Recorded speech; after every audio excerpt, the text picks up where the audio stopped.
네, 유상문 간사님. 시청하겠습니다. 잠깐만요. 동영상 준비됐나요?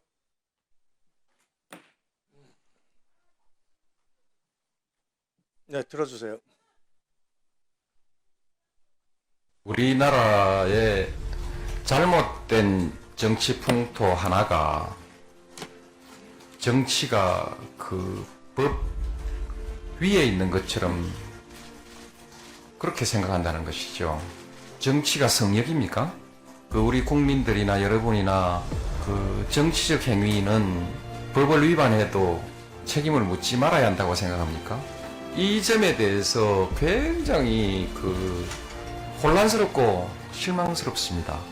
헌법 논의도 선거의 유리분리 가지고 논의 자체를 덮어버린 것이 참 이해할 수 없는 일인데, 그러나 그것은 법의 문제는 아닙니다. 정치의 문제인데, 선거에 영향이 있다고 해서 범법행위를 용납하라고 하는 것이 무슨 논리인지 저는 알 수 없습니다. 정치가 법 위에 있지 않고요. 따라서 후보도 법 위에 있지 않고 선거도 법 위에 있지 않습니다. 모두가 법에 따라서 법의 규제를 받아야 합니다. 지금 여러분이 늘 민주화를 할 때 초청했던 노무현 대통령이 한 얘기가 오늘 이 상황에서 너무나 들어맞습니다. 자, 허위사실 공표로 범죄를 저질렀습니다. 범죄를 저지른 대법원이 유죄 판단을 했습니다. 물론 대선에 영향은 미치겠죠. 그러나 그 유죄 판단으로 인해서 여러분들이 불리하다고 이런 식으로 대법원장을 불러들이는 여러분의 행위는 더 큰 문제가 아니겠습니까?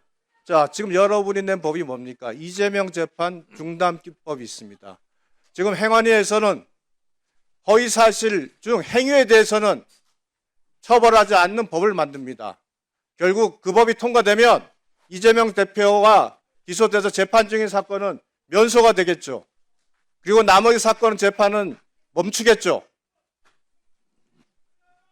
범죄자가 처벌받지 않게 만드는 한 사람을 위해서 여러분들이 입법하고 만들어가고 사법부 수장을 이 자리에 불려서 청문회를 열면서 사실상 사퇴를 압박하는 이런 행태, 이게 상권 분립해서 사법부를 여러분의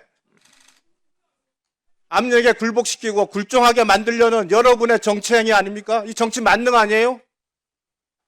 저는 우리나라가 베네수엘라를 따라가고 있고 결국은 망해간 아르헨티나를 따라가고 있다고 생각합니다. 이렇게 가면 대한민국의 미래 없습니다. 자, 제가 위원장이 개입할 때는 국민의 인식의 오류가 있거나 있을 가능성이 있거나 팩트가 잘못됐을 경우는 제가 개입을 하곤 했습니다. 이 부분은 제가 주진우 의원 끼어들지 마세요. 위원장 진행에 대해서.